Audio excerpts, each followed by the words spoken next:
My name is Jeremy Devins, and welcome back to the Quiet Mind Astrology podcast. And today we'll be talking about how to navigate difficult transits and what do you do when these transits happen. We'll talk about all of the grahas, the planets, and how to work with them. And you'll want to know your own birth chart. So if you don't have your own birth chart, go to quietmindastrology.com, get your free birth chart, sign up for free weekly horoscopes. And at the end of this episode, I'll talk about the weekly transits coming up as well. And very exciting because right now, the Yoga and Ayurveda Mentorship is open for enrollment at quietmind.yoga/YAM. For a limited time, we'll be starting the next cohort very soon. This is the 9th iteration of this program to allow you to go deep into your yoga and Ayurveda practices. You can learn more at that link, quietmind.yoga/YAM. Enrollment is open just for a limited time right now. So what do you do during a difficult transit? And what is a difficult transit? And let's start by just talking about that. So some examples of this would be Saturn Return, Sade Sati, retrogrades, Gandanta transits, transiting grahas that are in poor dignity. And for those of you who are newer to this, graha means grasp, it means hold, it means containing of energy. And we're talking about planets. You say planets, grahas. Graha is just a Sanskrit word, it has a lot more depth of meaning. And then if there's a dasha of a graha that's in poor dignity. So I'll give examples of all of this. These are just some. There are actually many more possible ones, but these are just some to start with, and we'll go into this. And this will be actually very deep today, but also a bit of an overview because there actually is a lot more we could cover, but these are great ones to start with. So Saturn Return. This is every 28 years roughly, depending on retrogrades and such. Saturn transits back to where it was when you were born. So when you have a Saturn Return, usually around age 28, 29, 30, around age 60, around age 90. And then the full lifespan from the Vedic perspective would be 120 years. And Saturn brings obstacles, challenges. It brings this level of maturation. And usually there are some sort of big crossroad decisions that we need to make at this time and obstacles that we need to overcome. So if you're watching the video, you can clearly see on the inside is the main birth chart of somebody, as an example. And on the outside is where Saturn is now over the same place that it was in their birth chart. So when they're born with Saturn in Capricorn, when Saturn transits to Capricorn, that's a Saturn return for them, which happened in 2020. And if you are born with Saturn in Aquarius right now, you're having a Saturn return with Saturn in Aquarius. If you're born with Saturn in Pisces, when Saturn's in Pisces, you have a Saturn return. Second difficult transits to look at, and we'll talk about what to do with these in a little bit. But the second one is Sade Sati. So this is when Saturn transits over your moon and the house before and after your moon. And this is a 7.5-year cycle of overcoming obstacles and the areas that are affected in your chart. So again, if you're watching, you see the same chart I just showed, Saturn's over Capricorn. That happens to be Saturn Return and Sade Sati for this person because their moon is in Aquarius. So if you have a moon in Aquarius, when Saturn goes into Capricorn, Aquarius, and Pisces via the transits of every day, as we go forward through time, that's when you're in Sade Sati. If your moon is in Pisces, you're in Sade Sati when Saturn is in Aquarius, Pisces, and Aries. If you have a moon in Aries, you're in Sade Sati when Saturn is in Pisces, Aries, or Taurus. And all three. So as you can see in this example, I'm showing Saturn over Capricorn, Aquarius, and Pisces. For the person who has a moon in Aquarius, that is their Sade Sati time. Now, we all go through this throughout life. It is typically a more challenging time of life, more obstacles. I liken it to a marathon runner or a hurdler, where you're running over hurdles and obstacles, and you have to do it. You have to be very responsive. You have to be adept. You have to navigate more and more challenges, and they keep coming. And that can lead to great growth and success. If you look at somebody who does these hurdles in like Olympics, they have super fit bodies and super good health. So if you can navigate the Sade Sati time, it can lead to a lot of major growth for yourself. And also similar with the Saturn return. Saturn is the planet that brings challenges and obstacles. So wherever it transits, including Saturn return, Sade Sati, Saturn moon transits in general, aspects. These things are more challenging, but also can be highly, highly rewarding. Saturn rewards hard work and service and patience.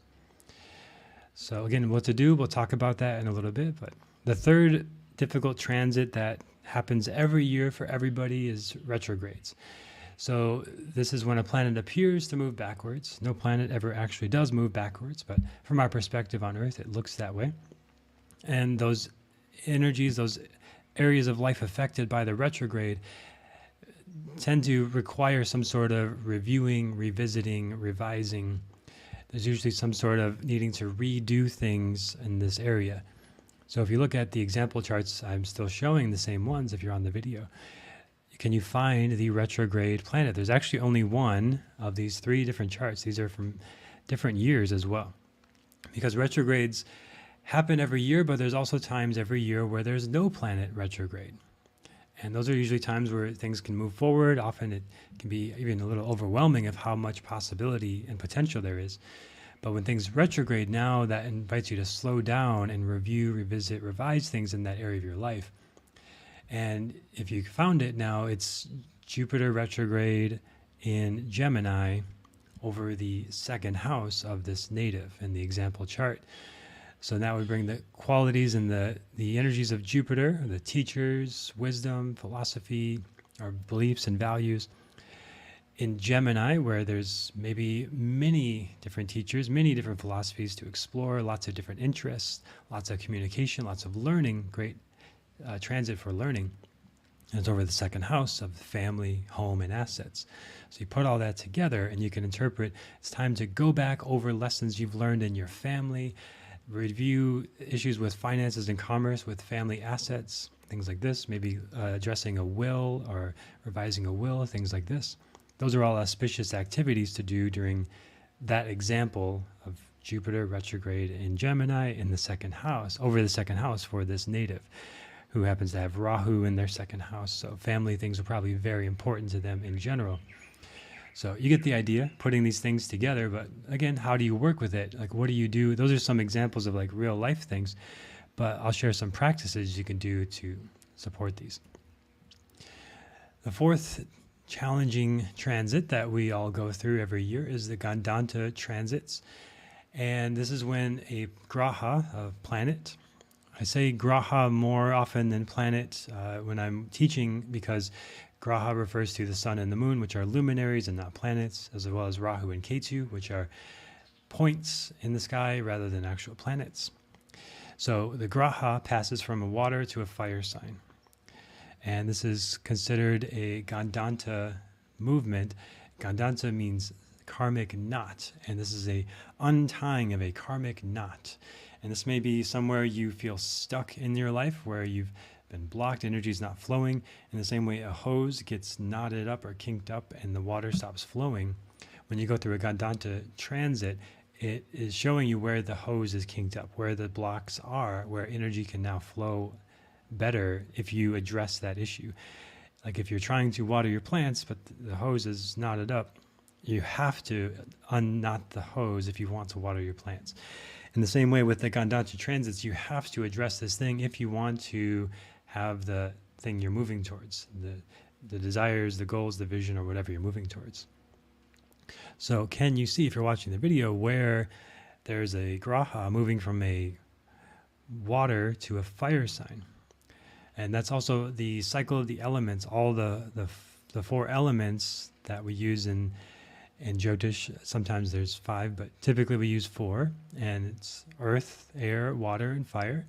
And there's this cycle from Aries being a fire sign, Taurus being earth, Gemini being air, and then Cancer being water. And then we repeat the cycle again to fire. So water to fire is the ending of that cycle of the elements and starting the next cycle. So if we look for the water signs, we have Cancer, Scorpio, Pisces, and no transiting planets over Scorpio, just the moon is over Cancer. So moon moves pretty quickly. It spends about 2.5 days in a sign. So that is moving from Gandanta, from water to fire, from Cancer to Leo. So that's one, the moon. But those happen quite frequently, 3 times every month, and it's pretty quick. So it's usually not too dramatic, but it can be at times, depending, especially if someone's a Cancer ascendant or moon, you're going to feel the Cancer transits more. If you're a Scorpio ascendant or moon, you're going to feel the Scorpio transits more. But especially for Cancers, you're going to feel the moon transits a lot and feel like a different person all the time, every day of the month. So looking elsewhere, we look to Pisces, we see we've got Sun, Rahu, Mercury, and Neptune, all there transiting over Pisces. So as they get closer to Aries, they will be in that Gandanta zone. So not necessarily at the beginning of the water sign, but more towards the end of the water sign and the beginning of the fire sign. So we can't see the degrees in this particular picture, but let's just say the sun is at maybe 23 degrees of Pisces. So it's in that Gandanta zone. It's towards the end of the water sign and beginning the next fire sign. And it's especially pronounced from Pisces to Aries because that's the last of the full cycle of the elements. Pisces, the last water sign, Aries, the first fire sign and the first of all signs, and Pisces, the last of all signs. So there is that big transitional energy there from the water to the fire, and it's this changing of energies, this shift of energies where you must address something that is the result of your karma, of your action, of your being and your doing, has now created these circumstances in your life that you must address if you want to move forward in a certain direction. If you don't address them, those knots remain energetically, physically, emotionally, and you've got to repeat the cycle again. And you'll have to learn that lesson in a maybe more difficult way or more dramatic way the next time Sun comes back a year later, back through this Gandanta zone, or whatever the planet is, whatever the signs are. But if we undo that knot, now we free up energy, we can go on to our next hero's journey or our next learning and lessons in life. But if we don't do it, it gets stuck. And I had like very physical stomach issues several years ago, and that just stayed stuck until I undid this karmic knot of self-expression I needed to have, this anger, this frustration that was stored in my body from early life that needed to be expressed. This is about 10 years ago. And once that happened, my voice became easier to project, more confident, more present. So much freed up energy. It's just incredible how much moved, but it was not easy, and the tighter these knots get, the longer they're there, the more difficult it is to untangle them. In the same way, if you knot up like whatever, you tie something up and the knots get tighter and tighter, it gets a little harder to undo them. It just takes more time and patience, but it can be done still. And when the Gandantas happen, it's the time to do that. In the area affected, you could say Mercury, if it's the sun, it's issues with the father, your creativity. If it's Mercury, it's issues with your communication, your business, etc. The fifth difficult transit we'll consider today is if there's a transiting graha that's in poor dignity. The dignity refers to the placement. So a planet, a graha, can be debilitated or exalted, or mul trikona. Debilitation is obviously more challenging.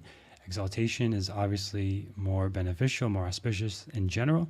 And mul trikona is generally very auspicious as well, second to exaltation. Or a planet, a graha, can be in an enemy sign, or it can be directionally weak in the house that it's in.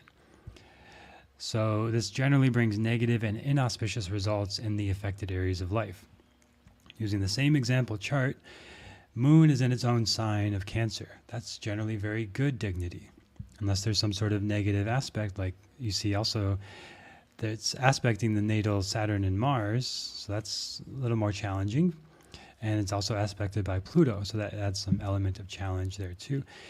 But generally, Moon in Cancer is very good. So when you're looking at a whole chart, you got to kind of weigh all these things holistically to make sense of like what actually to say and what actually is going to be the most dominant energy. But we do have some planets in poor dignity, and I'm using this term as a general term. It sounds more black and white than it really is, because you do have to weigh everything else in the chart. But you can see that Mercury is in Pisces, and that's considered debilitation. So that would be considered a poor dignity for Mercury.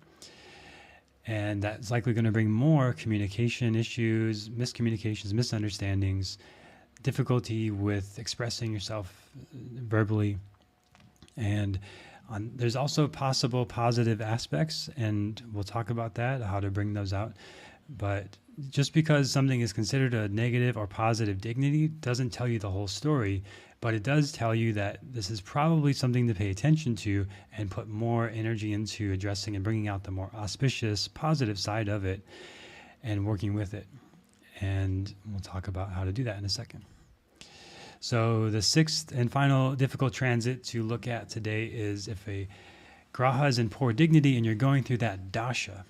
So again, using the same example chart, birth chart on the inside, transits on the outside, we see that Jupiter and Mercury is the current dasha they're going through. And we have Jupiter in the birth chart in Capricorn. That is considered debilitation. And Mercury in Pisces, and that's considered debilitation. So that is extra challenging to go through the Jupiter dasha and the Mercury sub-dasha. And especially when it's just starting here, it's 5 layers of the dashas, all the last 4 are all Mercury. So activating that Mercury debilitated energy.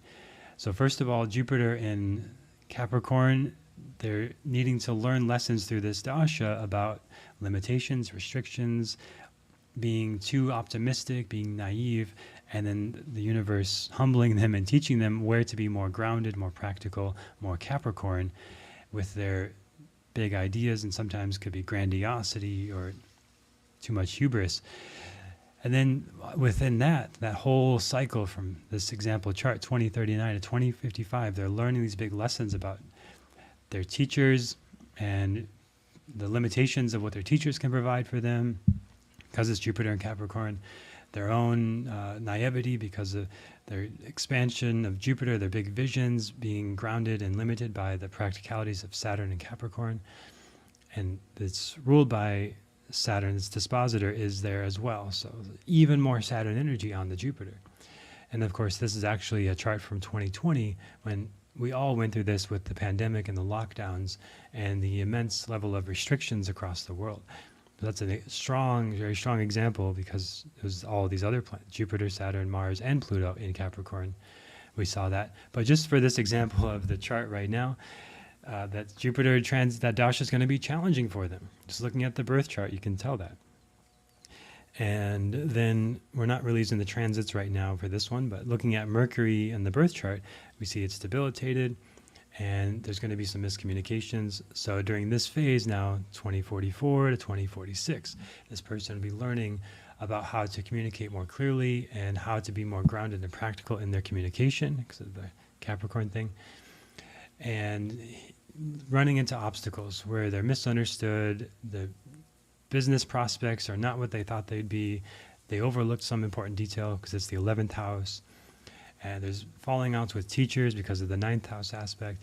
Travel can be extra difficult, and they can end up losing money in travel and even being coerced or caught into some sort of scheme or scam because the optimism of Jupiter being blocked by the limitations of Saturn and the optimism of Mercury and Pisces, the dreaminess, needing to come back to reality and grounded back into the Mercury clarity and communication. So all that to say, this Jupiter-Mercury dasha is going to be challenging for this native. Now, if you had Jupiter in Cancer and Mercury in Virgo, those are exaltation, that's the opposite placement. That dasha for you of Jupiter-Mercury would be very auspicious and positive as a general rule. So you wouldn't have these same kind of concerns. The interpretation would be very different. But because of the poor dignity and the placements I'm referring to, they could expect these kind of negative results during their Jupiter-Mercury dasha, unless they do some of the things we'll talk about today. So, in short, the energy must be expressed. If Jupiter is in Capricorn, that energy must be expressed in some form. All of the carbon of the universe has coalesced into the form of who you are and the transits around you and your birth chart and your cosmic constellation to say that that energy must be expressed. But you have choice in how it expresses. So you're not just it doesn't have to be negative. It doesn't have to be that you have that placement I mentioned and you travel and you lose money and you have falling out with teachers. That is possible, but that's just one expression of the same energy. So another example is Saturn returns. People get scared about these, they worry about this and think it's going to be bad. It could mean that you have one setback after another showing you where you're out of alignment, and you can choose to fight back and resist those lessons and be really adamant and defiant, or you can choose to find the lesson of Saturn, which is humility, and find ways to be of service and more disciplined in your life.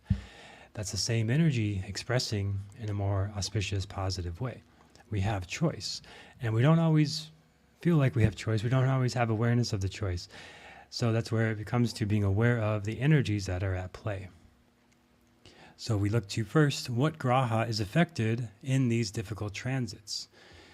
It could be the sun, which is your sense of self, your vitality, your willpower, your leadership, your ego, your pride, your father. It could be the moon, which is your mind, your emotions, your mother, your receptivity. It could be Mars, which is your energy, your drive, your warrior spirit, your courage, the brothers in your life. It could be Mercury, which is your intellect, your communication, your learning ability, your wit, the commerce that you work in. It could be Jupiter, which is the wisdom, knowledge, the abundance around you, your expansion in your life, your teachers in your life. It could be Venus, which is love, beauty, harmony, pleasure, and luxury in your life, being affected by the transits. It could be Saturn, which represents your restrictions in your life, the limitations, the discipline in your life, duty and authority. It could be Rahu, which represents obsession, desire, foreign things, and unorthodox thinking. It could be Ketu, which represents detachment, spirituality, liberation, and karmic lessons in your life. Now, when these are affected, what do you do? Well, here's some ways to express those energies and bring out the auspicious expressions of each graha. So for the sun, you can do sun salutations, vinyasa yoga, right nostril breathing, and do these practices on a Sunday, and you can wear the color orange, which is the color of the sun and Surya. So on a Sunday, doing vinyasa yoga and then doing a pranayama of just breathing through your right nostril, which is the nadi, the energy channel associated with activating the sun, solar energies in yourself.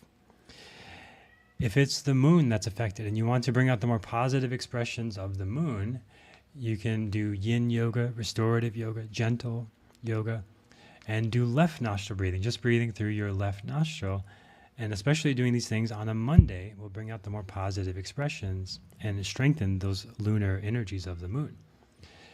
If it's Mars affected, you can do Hatha, Vinyasa, Power Yoga, Kapalabhati, or Breath of Fire, this rapid inhale and exhale through the nose. And Tuesday is the day of Mars, and wearing the color red will strengthen Mars. Also for the moon, the color silver is the color to wear there. For Mercury, you can do pranayama. Any pranayama practice is great. Nadi Shodhana especially is very balancing, where you inhale one side, exhale the other, inhale one side, exhale the other, and you go back and forth, sealing one nostril at a time. That's a great way to strengthen and bring out the more positive expressions of Mercury. And Wednesday is the Mercury day of the week. And Jupiter can bring out the more positive expressions through meditation. Any meditation practice is good.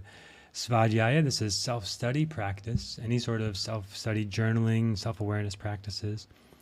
Ishvari Pranidhana, this is trust in a higher power or surrender to something bigger than yourself. This could be God, the universe, whatever resonates for you, whatever your background.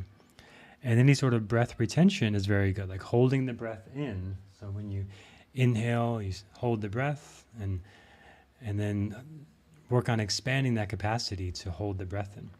Thursday is the day of Jupiter. Venus can bring out the more positive qualities through partner yoga, kundalini practices, white tantra, red tantra, and practicing on a Friday. So Friday is the day of Venus, great day for going on dates as well, but also doing these practices of partner yoga. White tantra is usually like facing a partner and doing breath work or energy work to move energy through your body. Red Tantra is the more sexual practices that you do with an intimate partner. Saturn can bring out the more auspicious qualities through seva, selfless service, doing service like at a church or a spiritual center or a place that you want to contribute to. Hatha yoga, which requires discipline and tapas. Meditation practices, any meditation, just sitting in stillness is very good for Saturn. Any sort of breath suspension, holding the breath out. That's when you exhale, empty the lungs, and you pause there, keeping the breath out. That's great for strengthening the Saturn qualities, the discipline. And any sort of deep training, it's like going into intensive studies. In my own Saturn Dasha, I've done tons of trainings, and this is a great use of that energy. Saturday, of course, the day of Saturn. And then we have Rahu and Ketu. So Rahu doesn't have a day of the week, but we can work with the Rahu energy, bring out the more positive qualities when we become obsessive. We can do Hatha yoga practices, vinyasa, power yoga, noble silence, choosing to refrain from speaking. If you go to a silent retreat, you'll do this for several days. And any sort of deep training as well for Rahu to just direct that energy.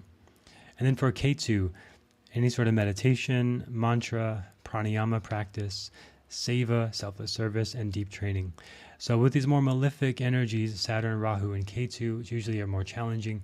Being a student, being disciplined, being a practitioner brings out more of the humility of these energies and more grounding to these energies, and gives you more perspective of the lessons they're teaching you. So this is a nice image, if you're watching the video, to screenshot this and just have this to reference. When you go through transits, and if it's a challenging transit for any planet, you can do any of these practices. And these are all yoga, meditation, pranayama practices, lifestyle things, and just simply like wearing the colors. Orange for the sun, silver for the moon, red for Mars, green for Mercury, yellow for Jupiter, pink or white for Venus, blue for Saturn, and grays for Rahu and Ketu. Now, you also want to consider your own chart and see what planets are strong or weak there, what planets have positive or negative dignity in your chart. If you have a very negative placement for Mercury or Saturn or whatever, just being aware of if that energy is now excessive or deficient. And if energy is excessive, like too much Saturn, you're too serious, you never laugh, you never have fun, you're just always alone, you're depressed, you're not happy, this is too much Saturn. So in that case, you probably don't need more discipline, more restriction in your life. You may need more Venus, more desire, more following the senses, enjoying sensual pleasures of food, taste, touch, smells. So being aware of yourself and your own chart is always foundational to this. And that's a big part of what I teach in the Yoga and Ayurveda Mentorship is self-awareness, knowing yourself, and connecting and aligning to your true self before you make any big changes. Because you've got to know where you're starting from before you change anything, because you can actually create worse imbalances if you don't have that self-awareness. So a quick little recap of all of these difficult transits. The Saturn return. This is Saturn affected. So doing practices to support the Saturn energies like seva, hatha, meditation, deep training will help support you in your Saturn return to bring out more of the auspicious expressions. And your Sade Sati, what's affected? Saturn again, same thing as what I just said, seva, meditation, deep training, but also the moon is affected. Saturn is over the moon, so this affects your mind, your emotions, your mother energy, your own mother or yourself as a mother.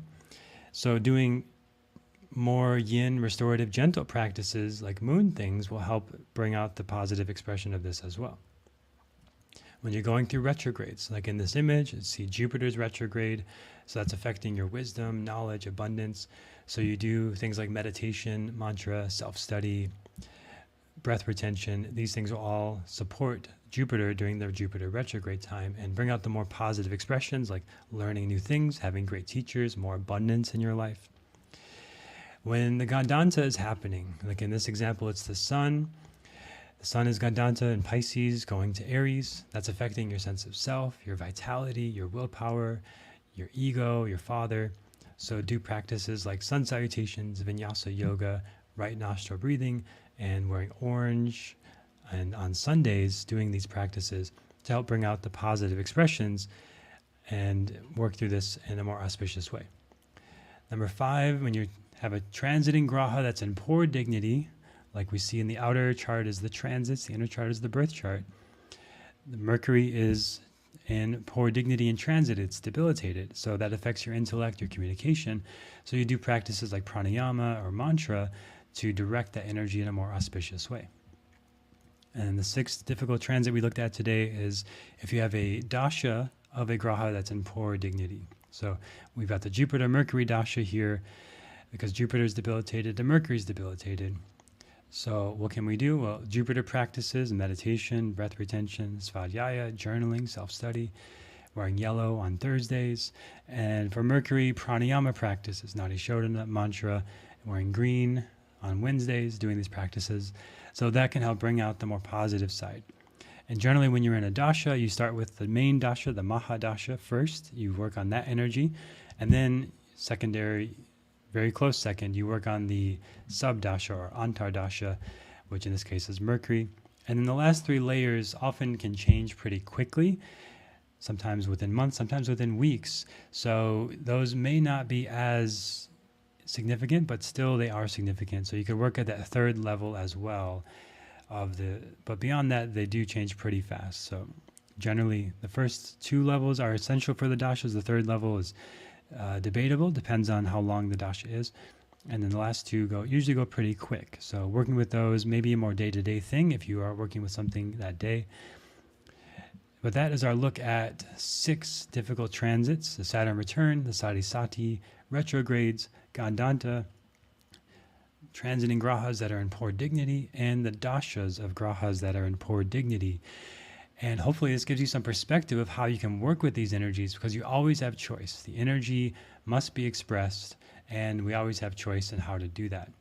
So we can, again, like I mentioned before, Saturn return could mean one setback after another, showing you where you're out of alignment, and you can resist that, or you can choose humility and service and discipline and practices, and then that will bring up the more auspicious side of that energy. And if you want deep practices to learn about all this kind of stuff and even more, how to work with the energies in your life, how to connect to your true self, and deepen your own yoga and Ayurveda practices, that's what we'll be doing in the Yoga and Ayurveda Mentorship. And what I've seen with this after now, this is the 9th iteration of doing it, people go through massive life change from this program. And I talked to them later, and they've moved across the world, or they've changed their relationship and found someone their life partner, someone they've fallen madly in love with, or they start their dream career and now they're teaching yoga retreats around the world, whatever the thing is. So I've realized that this is a hugely catalytic program. It's a lot about your own personal growth and learning about who you are, but also learning a lot about yoga and Ayurveda, learning the anatomy, the philosophy, applying it to your life. Super fun stuff. I love getting to share this, so I'm very excited to share this. This is the time to enroll right now at quietmind.yoga/YAM. Limited time that this is open, so you can go there. If you're late, you'll see the wait list for it. But if you're curious, if you want to go deeper into yoga and Ayurveda practices, have a deeper connection to yourself, and really bring out your gifts into the world, that's the sort of result of all this, is you have a stronger sense of connection to yourself. You transform in the areas of life that are most present and relevant to you: health, wealth, relationships, and purpose. And then you share your gifts in service to others. And that's what I really love to do. That's why I love astrology. It's like helping you discover your gifts. And for me, just that curiosity and discovery of like, what is your gift? What are you here to do? What can you do better than anyone else in your own unique way? And how can you connect to that and live from that place? And I've been fortunate to do that, I feel, for myself, and that just brings me so much joy to see others do that. So I'm excited to share this in the Yoga and Ayurveda Mentorship. You can check it out now at quietmind.yoga/YAM. And that is our look at the things to do in a difficult transit. So now we're going to shift gears into the Friday forecast and look at what's happening over the next roughly 2 weeks, because the next episode will actually be already the May 2024 horoscope. So we're going to look at the last big transits of April for the last 2 weeks. So what's going on in April? Well, let's do a little quick check-in again where we're at astrologically. The eclipse season is ending now over this next week, the 6-week window of the lunar and solar eclipse, the 2 weeks between, the 2 weeks after each one. This is a big portal. So you've probably made some sort of big changes in your life. You felt like this need to make a decision, to move in a direction. And now we're on the tail end of that. So as Mercury is still retrograde in Gandanta, just a couple more days while I'm recording this, it's not the best time to sign contracts or make final decisions on new things. But if it's things that have been in the works, fine, totally okay. You might want to do some of the Mercury practices like Nadi Shodhana to bring out some of the more clear thinking and more positive expression of this. Venus is Gandanta, going from Pisces to Aries, and this can bring out some things that need to be addressed, karmic knots that have been stuck in relationships that need to be untied so the energy can flow again. And Jupiter is about to leave Aries into Taurus on May 1st, so this will be a time of major expansion and growth starting from May 1st all the way through the next year, 2025. And of course, I did a whole episode on this. You can go back to last week and listen for your signs, your rising and moon sign, to hear how that transit will affect you. Now, let's look at what's happening over this next couple weeks. So on Monday, April 22nd, Mars moves into Pisces. This brings energetic and determined pursuit of your spiritual and creative goals, fiery energy into our imagination, assertive action with a compassionate and empathetic approach, and increased passion and drive in service-oriented endeavors. So this is generally very positive and a great place for Mars to be, where our warrior energy meets our imagination and dreams and vision and starts to put them into reality. There could be some impatience here and being too idealistic during this time from April 22nd while Mars is in Pisces. So be aware of the over-idealism, but a great time to take action on your visions. The big thing happening this week is April 23rd. There's a full moon in Swati in Libra. So you can look where Libra is in your chart. That's where you have the full moon. This is a culmination of your efforts in relationships and collaborations, a time to celebrate your relationships, positive energy for finding balance and harmony in your partnerships, a time of heightened awareness and clarity in social interactions, where you might feel more self-aware, but also more aware of others and what they need. And this is a great time to find things that really work well in relationships. There may need to be some sort of compromise and adjustments around this time, but generally it can be quite positive. There could be some emotional intensity of the full moon. This is generally the case. And heightened sensitivity. I generally like to either lay low on the full moon or do some sort of deep spiritual practices that day. And you may find that the energy is a little bit unhinged in society when you go out, and there tends to be more accidents on the full moon, so being extra cautious there. Wednesday, April 24th, Venus in Aries.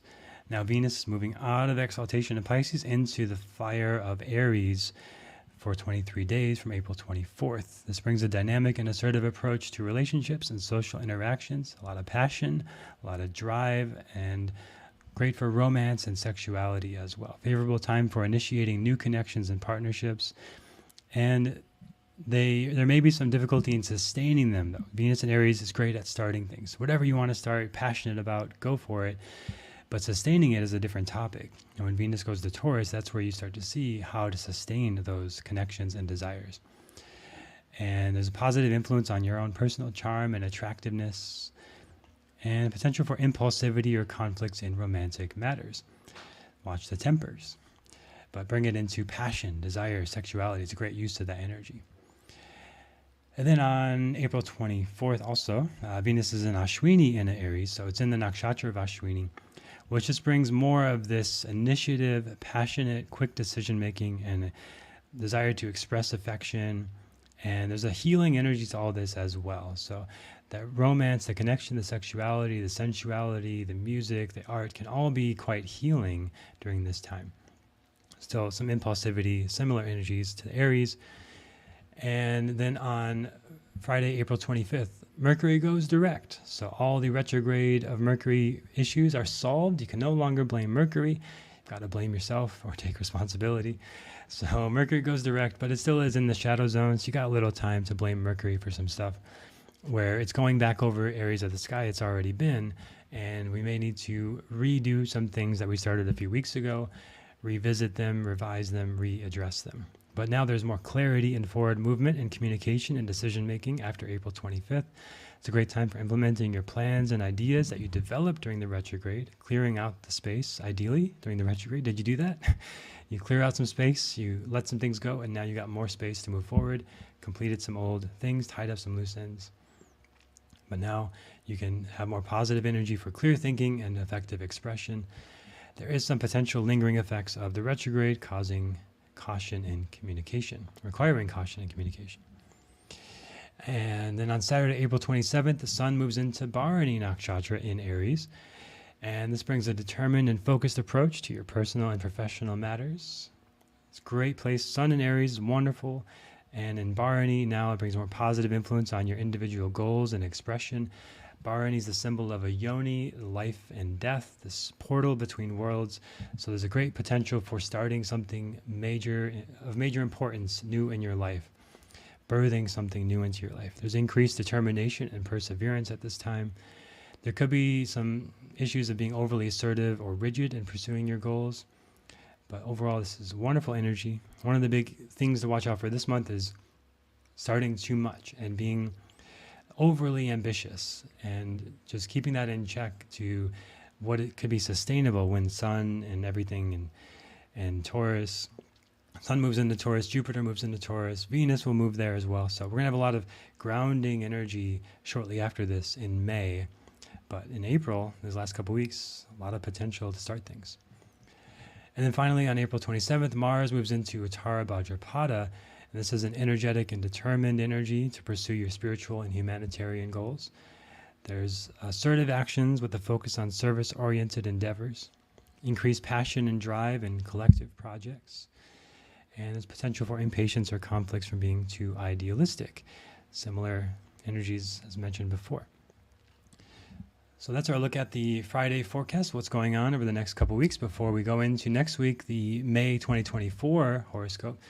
But again, right now, the next big thing I'm offering is the Yoga and Ayurveda Mentorship. Very excited about this. quietmind.yoga/YAM. Check it out. And if you want to go deeper into the sister sciences of jyotish, of yoga and Ayurveda, this is where I share all my best resources from my many years of being immersed in this stuff and working with thousands of students around the world.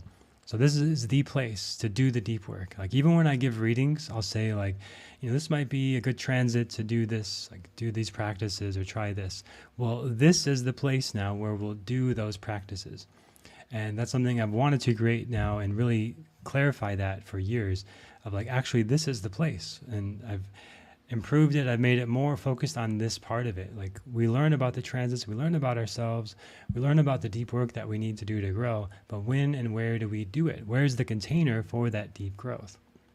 This is that container. This is the intention of it. quietmind.yoga/YAM. If you want deep growth, if you want to have a new breakthrough in your health, wealth, relationships, and purpose, this is the place to do it in a sustainable, supported way with support from me and your peers. So quietmind.yoga/YAM, and that is the Quiet Mind Astrology podcast for this week. If you enjoyed it, leave a review, share it with a friend, leave a comment on YouTube. Thank you for listening and look forward to sharing more with you next week on the May 2024 horoscope.